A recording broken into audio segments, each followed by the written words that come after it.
श्री गणेशाय नमः. श्री स्वामी समर्थ. सुप्रभातम. नमस्कार. सिया ऑफिशियलवर आपले सुस्वागतम.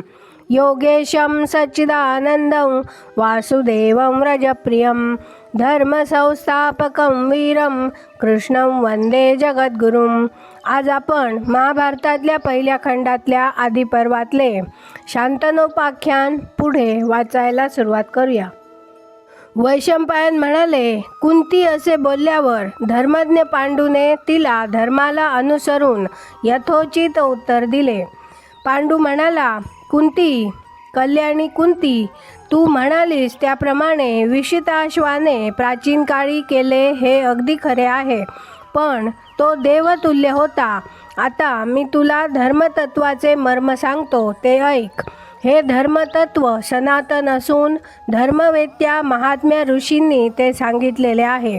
कुंती, फार प्राचीन काळी स्त्रिया अनावृत्त होत्या, म्हणजे ओढणी वापरीत नव्हत्या असे म्हणतात.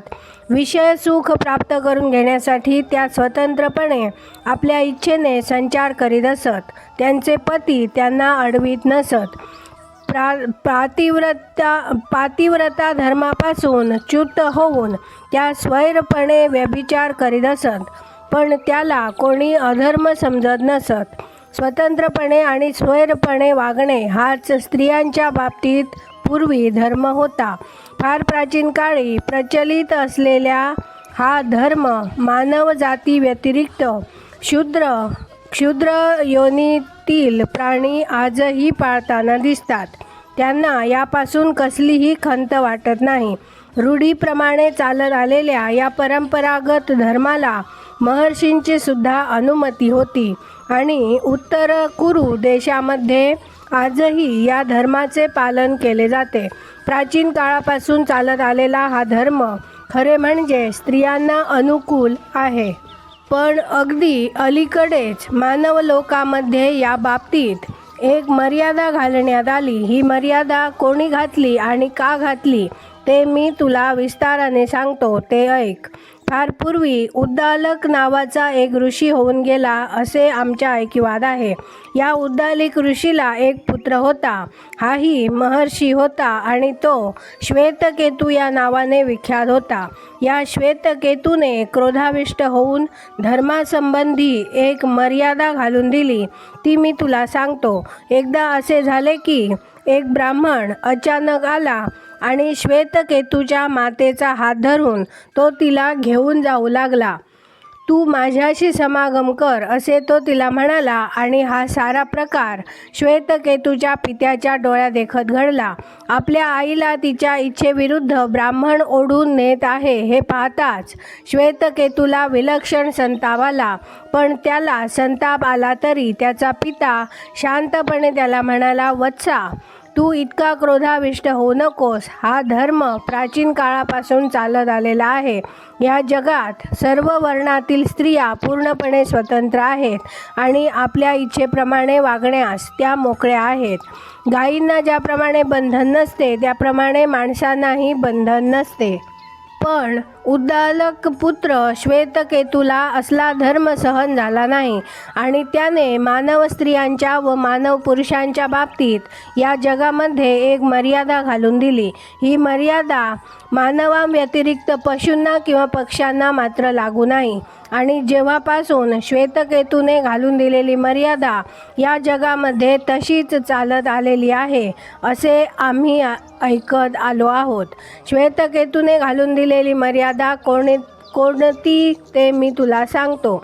आजपासून जी स्त्री आपल्या पतीची इच्छा मोडून व्यभिचार करील तिला भ्रूणहत्येचे अत्यंत असह्य घोर पाप लागेल.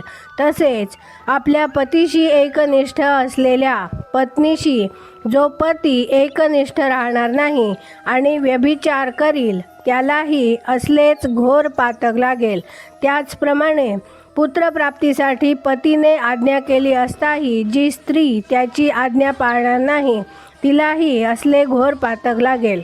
अशा प्रकारची धर्मासंबंधी मर्यादा श्वेतकेतूने आग्रहपूर्वक घालून दिली.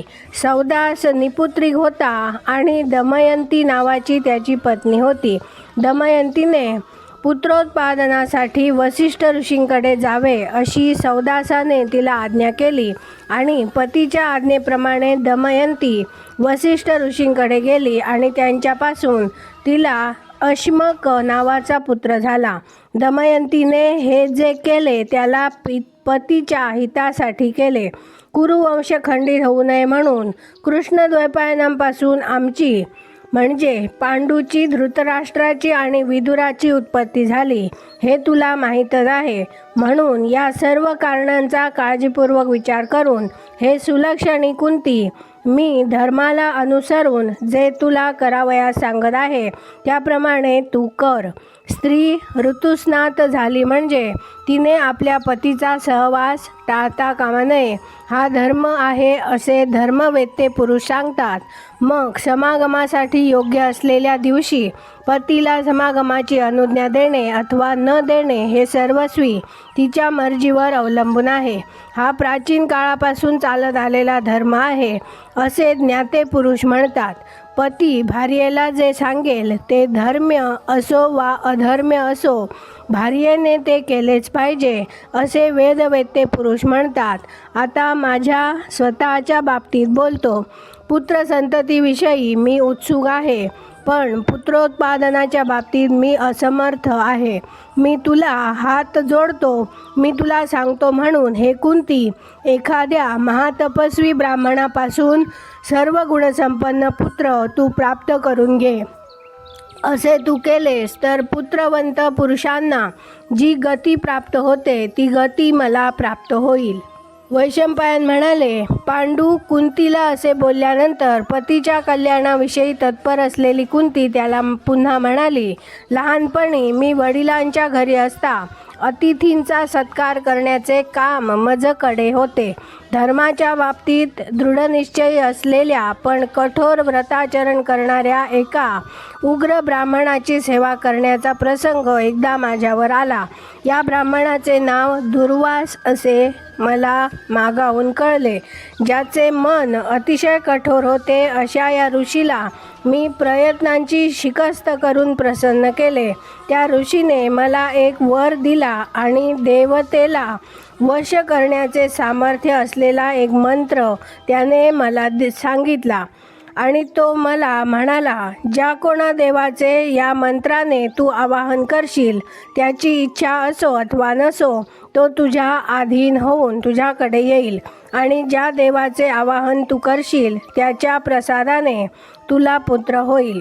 माझ्या वडिलांच्या घरी मी राहत असताना तो ब्राह्मण मला असे म्हणाला. त्याच्या त्या बोलण्याची प्रचिती पाहण्याचा काळ आता आलेला आहे. हे राजश्रेष्ठा, आपण जर मला अनुमती दिली तर दुर्वास ऋषींनी दिलेल्या मंत्राचा उच्चार करून मी देवाचे आवाहन करीन, म्हणजे आपल्या दोघांचे कल्याण करणारी संतती जन्माला येईल. आपण सत्यवादी पुरुषांमध्ये श्रेष्ठ आहात. कोणत्या देवाचे आवाहन मी करू ते सांगा. आपण सांगितलेले काम करण्यास मी बांधलेली आहे. फक्त मी आपल्या अनुज्ञेची वाट पाहत आहे. पांडू म्हणाला, कुंती, आजच तू यथाविधी मंत्राचा जप कर आणि धर्मराजाचे आवाहन कर. धर्म या जगामध्ये पुण्याचे निधान आहे. तुझ्या उदरी जन्माला येणाऱ्या धर्माचा अधर्माशी कधीही संपर्क होणार नाही आणि त्याच्याकडे पाहिल्यावर हा साक्षात धर्मच आहे असे लोकांना वाटेल. कुरुकुळामध्ये त्याची धार्मिक म्हणून ख्याती होईल. जो पुत्र तुला धर्माकडून प्राप्त होणार आहे त्याचे मन कधीही अधर्मात रमणार नाही. म्हणून हे शुचिस्मते कुंती, तू शुचिर्भूत हो आणि धर्माला अनुसरून त्याचा धर्मराजाचा आदर सत्कार कर आणि देवता वश करणाऱ्या मंत्राने त्याचे आवाहन कर. वैशंपायन म्हणाले, पती असे म्हणाल्यानंतर ठीक आहे असे कुंती त्याला उलट म्हणाली आणि त्याला अभिवादन करून त्याच्या आज्ञेप्रमाणे तिने वर्तन केले. आज आपण इथे थांबूया. माझ्या सिया ऑफिशियलला सबस्क्राईब केले नसेल तर कृपया आत्ताच सबस्क्राईब करा आणि दररोज महाभारत कथा ऐकण्याचा आनंद अवश्य घ्या. बाजूच्या बेलवर क्लिक करून लाईक करायला विसरू नका. शेअर करा, कमेंट करा आणि राधे राधे लिहायला विसरू नका. धन्यवाद. जय श्री कृष्ण.